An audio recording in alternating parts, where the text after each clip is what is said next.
மறுபிறவி எடுத்து பசியில் அழுதேன்னா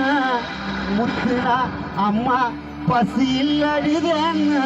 தாய்ப்பால கொடுத்து அம்மா நான் உன் பேர வாய்ப்பாட படிச்சேன் ஒழுகுற ஓல குடி செயல் இருக்கிற அந்த அம்மா ஓடி வந்து பார்க்கணுன்னு துடிக்கிற ஒழுகுற ஓல குடி செயல் இருக்கிற என்ன 10 மாசம் சுமந்த அம்மா ஓடி வந்து பார்க்கணுன்னு துடிக்கிற கூற புடவையில ஊஞ்சல் கட்டி தாளாட்டனத மறக்கல 10 மாசம் என்ன சுமந்தவளே எனக்காக கண்ணீர் வடித்தவளே